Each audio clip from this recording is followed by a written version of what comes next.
কেন ওনাকে চোর বললাম? হাজার হাজার মানুষের সামনে আমি তথ্য দিয়ে বলছি, আমি অরূপ দেব তথ্য ছাড়া কথা বলি না।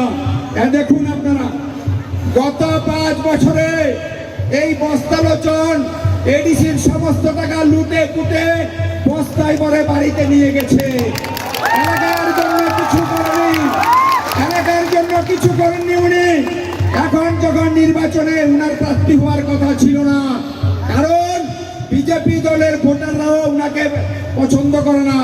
এখানে একজন মহিলা প্রার্থী হওয়ার কথা ছিল, সেটা আপনারাও জানেন। শুধুমাত্র মুখ্যমন্ত্রী মানিক সাহার লবিবাজি কুস্তিবাজি ওই রাং দিয়ে উনাকে প্রার্থী করছেন। মানিক সাহা বুঝেছে উনার পতন অনিবার্য। এইবার আপনারা বলতে পারেন উনাকে আমি কেন চোর বললাম? উনি গত 3 মাস আগে থেকে, গত 5 বছরে কিচ্ছু করেনি। উনি গত 3 মাস আগে থেকে দেখলাম ওই আপনার লুঙ্গি বিতরণ করছে, ওই আপনার চায়ের ব্যাগ বিতরণ করছে, ওই আপনার চায়ের কেটলি বিতরণ করছে, আর তুলুং তুলুং তুলুং তুলুং নাচছে। উনি ভাবছে তুলুং তুলুং নাচে উনার বোধহয় ভোট বৈতরণী পার হয়ে যাবে। মানুষ এতটা বোকা নয়। আমার যেমন 2টা চোখ, আপনাদের এই 2টা চোখ। এখানে হাজারো জনতার কাছে, সবার কাছে অ্যান্ড্রয়েড মোবাইল আছে। যারা বস্তালোচনের সঙ্গে ফেসবুকে যোগাযোগ আছেন, উনি দেখলেন, আপনারা দেখলেন গত 15 দিন আগে উনি একটা কথা বলেছেন ফেসবুকে এসে। কি বলছেন? কারণ দেখুন, একটা বন্যার সময় আজকের মহারাজ যখন ডুববে, আমি সেন্টু ভাইকে একটু আগে বলছিলাম এই বাস থাকবে না, ভেঙে মানুষের যে ঢল আরম্ভ হয়েছে, যে জনশুনানি আরম্ভ হয়ে গেছে, সব ঘর কুটার মতো উড়ে যাবে। বস্তালোচন তো কিছুই না, বিজেপি তো আমাদের কাছে কিছুই না। আমরা দেখলাম ওই বস্তালোচন মোবাইলে এসে বলছে, যখন তার পচা গন্ধটা, পতনের পচা গন্ধটা পেয়ে গেছে, ও বলছে আমাকে ভোট দিন, আমাকে ভোট দিন। আচ্ছা, আমাকে ভোট দিলে আমি আমার ব্যক্তিগত তরফ থেকে, ব্যক্তিগত টাকা থেকে বুক থাপড়িয়ে বুক চাপড়িয়ে বলছে আমি বছরে 100টা আইফোন দেব। উনি ফেসবুকে এসে বলছে আমাকে ভোট দিন, আমাকে ভোট দিলে বছরে 100টা ল্যাপটপ দেব।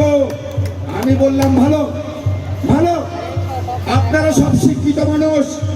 একটা আইফোনের দাম 1 লক্ষ টাকা, 100টা আইফোনের দাম 100 লাখ টাকা, অর্থাৎ 100 লাখ মানে 1 কোটি টাকা। বছরে 1 কোটি মানে 5 বছরে 5 কোটি টাকা। বলছে ব্যক্তিগত টাকা থেকে দেবে। কতটা চুরি করেছে 5 বছরে? সব উড়ে গেছে। সে নিজে বলছে স্বীকারোক্তি দিচ্ছে আমি আমার ব্যক্তিগত টাকা থেকে দেব। এটা আমার কথা নয়, ওটা ওর কথা। বিজেপির বন্ধুরা জিজ্ঞাসা করেন যে তুমি যে বলেছ বছরে 100টা আইফোন দেবে, 100টা আইফোনের দাম 1 কোটি টাকা, 5 বছরে 5 কোটি টাকা, এত টাকা আইলো কোন থেকে? তুমি তো বেটা রাস্তার ইট চুরি করে নাছো।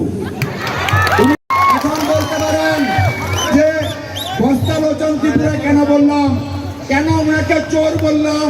হাজার হাজার মানুষের সামনে আমি তথ্য দিয়ে বলছি, আমি অরূপ দেব তথ্য ছাড়া কথা বলি না। দেখুন আপনারা, গত 5 বছরে এই বস্তালোচন এডিসির সমস্ত টাকা লুটে পুটে বস্তায় ভরে বাড়িতে নিয়ে গেছে। এলাকার জন্য কিছু করেনি, এলাকার জন্য কিছু করেননি উনি। এখন যখন নির্বাচনে উনার প্রার্থী হওয়ার কথা ছিল না, কারণ বিজেপি দলের ভোটাররাও উনাকে পছন্দ করে না। এখানে একজন মহিলা প্রার্থী হওয়ার কথা ছিল, সেটা আপনারাও জানেন।